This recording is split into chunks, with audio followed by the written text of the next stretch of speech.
I can do that for you, Sam. Ah! God damn it! I said I got it! Why didn't you listen to me?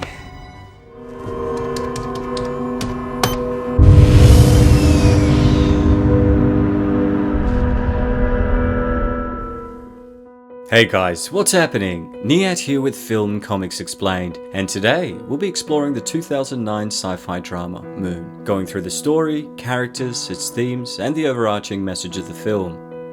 Directed by Duncan Jones, son of the late David Bowie, and starring the talented Sam Rockwell and Kevin Spacey, Moon is set in a near-future world that mirrors our own, where an energy crisis caused by our unsustainable consumption of fossil fuels and our reluctance to adopt renewable energy techniques had threatened to bring the world to its knees.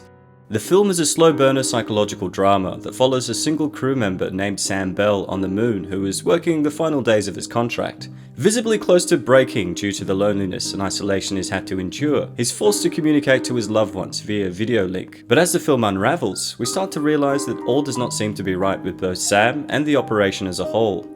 In the movie, the pressure derived from the global energy crisis is averted by a fictional company called Lunar Industries, who had successfully begun the mining of helium-3, which is a light, non-radioactive isotope of helium with 2 protons and 1 neutron, whose hypothetical existence was first proposed in 1934 by Australian nuclear physicist Mark Oliphant.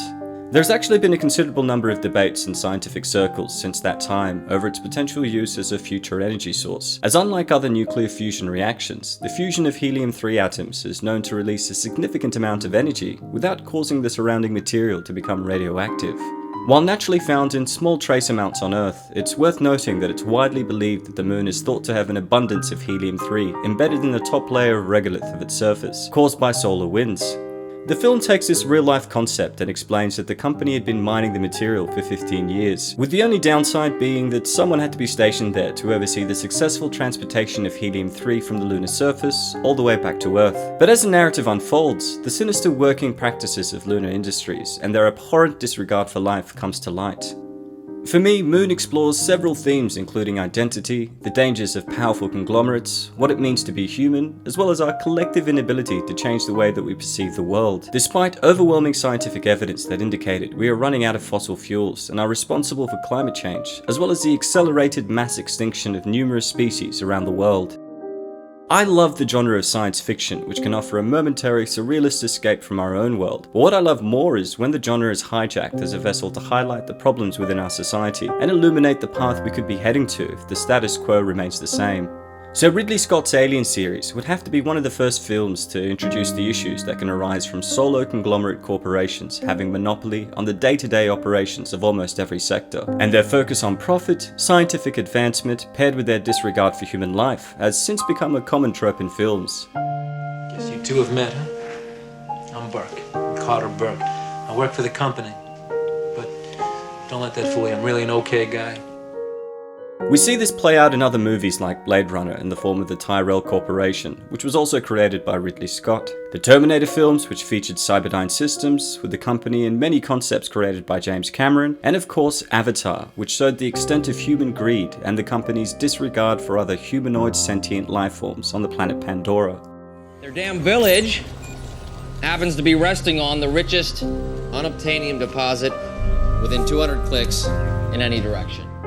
While the foundation of the replicants, development of fictional cybernetic organisms, and the introduction of the Na'vi may sever our connection to reality, all of these corporations mirror the operations of giant companies found here on Earth.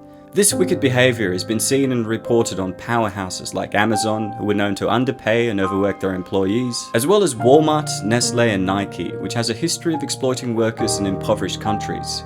Contractor making clothes for sportswear giant Nike has been caught using forced labour in Malaysia. An undercover investigation by 7 News discovered factory workers being paid a pittance and forced to live in squalor, while Nike stars earn a fortune. Now, in the film, we find out that Lunar Industries had monopolized the energy game, now responsible for delivering over 70% of Earth's power needs. And we also discover that the station is run by a single Lunar Industries employee named Sam Bell, who is fast approaching the end of his 3-year contract. As the movie unfolds, we learn that the company had a sinister secret with regards to their seemingly perfect plan, as a character we're introduced to isn't the real Sam Bell, but one clone of many made from the original Bell that all had a 3-year lifespan. The company had basically sought to use these clones as free labor, and with the inevitable degradation of their bodies, the clones were tricked into thinking they would be returning to Earth in a small capsule at the end of their contract, when in reality, they were all going to be incinerated once their time had run out. The hidden facility housing these replicants is eventually exposed after the first Sam begins hallucinating and gets into an accident on the surface of the moon. Presumed to be dead by the company, the base's AI named Gertie begins the activation of the next clone. This is done cleverly, as we initially presume we're watching the same Sam after having recovered from the crashed rover, but it's not until he overhears a direct conversation between the company and Gertie, which is not supposed to be possible, that he begins to have paranoid thoughts about what is happening around him. Curious to discover the truth, Sam 2 creates an excuse to leave the base and heads over to the crashed rover and finds a body inside, which was actually Sam 1, the character we'd been following for the first half of the film. While the two Sams wrestle with their identity, both believing that they were the original and that the other was a copy, their efforts to uncover the truth are then supported by Gertie. One of them circumnavigates the station's communications and manages to patch in into his home and speak to his daughter, who, much to his surprise, was actually 15 and not 3 as he'd expected, and who through the conversation reveals that her mother was dead. Their belief that at least one of them was the real Sam is crushed when the off-screen voice of the real Sam from whom they were all cloned is heard asking his daughter who she was talking to, cementing the realization that Sam 1 and 2 were not who they both thought they were. So how you doing? What? How you doing? How am I doing? How do you think I'm doing? Much of the film's success can be attributed to Rockwell's performance, with the actor carrying the weight of the production on his shoulders. Playing both Sams and injecting nuanced idiosyncrasies into each of the personalities, it really feels as though we're watching two different characters spring to life. Even the fact that Gertie's voice, which is really the only character that both Sams interact with, was recorded by Spacey in his single day after the film had been recorded and mostly edited, adds credence to Rockwell's remarkable acting chops. I know that the concept of human cloning may seem far-fetched, but it's actually found in nature, as biologically speaking, identical twins have exactly the same DNA, which means that they are in essence clones of one another. While they share the same genetic makeup, what ultimately sets them apart is their experiences in life. The same can be said of both Sams, who are clones possessing the same genetic makeup, and the reason we see different behaviours and thought processes in each of them is due to both of them having had a drastically different, though relatively short life. For example, Sam 1 had lived for 3 years, and while it's hinted that the original Sam had anger issues, 3 years of peace and isolation was actually therapeutic for the clone, who through his arts and crafts and daily routine had become quite mellow. This is in stark contrast to Sam 2, who had only been awake for a few hours and still had much of the anger that he had not had time to work on. Fucking little girl, man! God damn it! No! Through my research on cloning, I'd also discovered a company in South Korea that legitimately clones pets for people who'd been unable to deal with the loss of their deceased pets for the hefty price of $100,000. The company appears to implement the same techniques that we used to create Dolly the sheep in 1996, the world's first mammal to be successfully cloned. However, I'd like to point out that they make an excellent point about how just because the clones look the same and share the same genetic makeup doesn't mean that they would have the same behavior, in part due to the different stimuli they will experience compared to your original pet. Granted, it's much more complex to achieve this with Homo sapiens, but with every new creature we experiment on and manage to clone, the closer we get to making human cloning a reality, for better or for worse. Gertie, have you heard anything new about anyone fixing lunars, Sat? No, Sam. What I understand is it's fairly low on the company's priority list right now. You tell them to sort that out.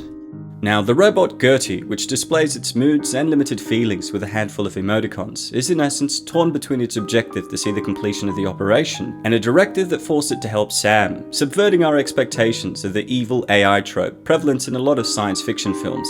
While clearly an attempt at misdirection, I also believe this is a nod to Isaac Asimov's laws of robotics proposed in his Robot series of novels.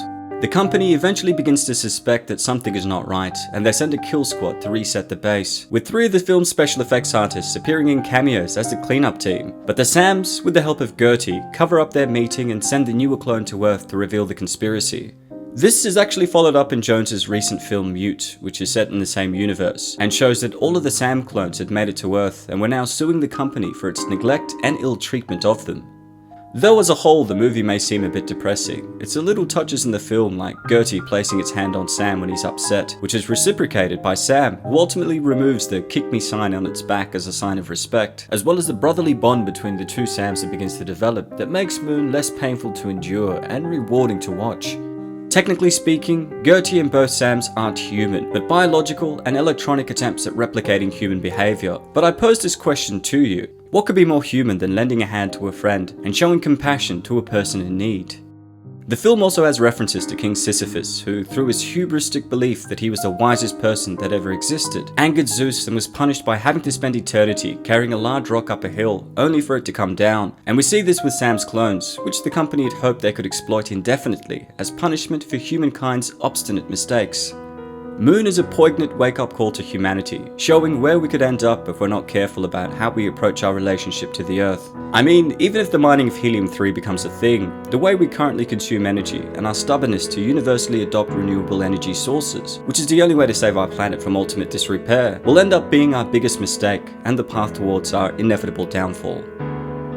Well, that's all for today, folks. A big thanks to all of you guys who requested we take a look at Moon. Don't forget to hit subscribe and click the notification icon to stay up to date on all my content, and if there's anything else you'd like to request, please don't hesitate to ask. As always, it's been a pleasure. Niyat here with Film Comics Explained. Thanks for stopping by. Gertie! Gertie! Find him outside! Find him outside! Tell me who that is. You tell me who that is! Sam Bell. We need to get him to the infirmary immediately.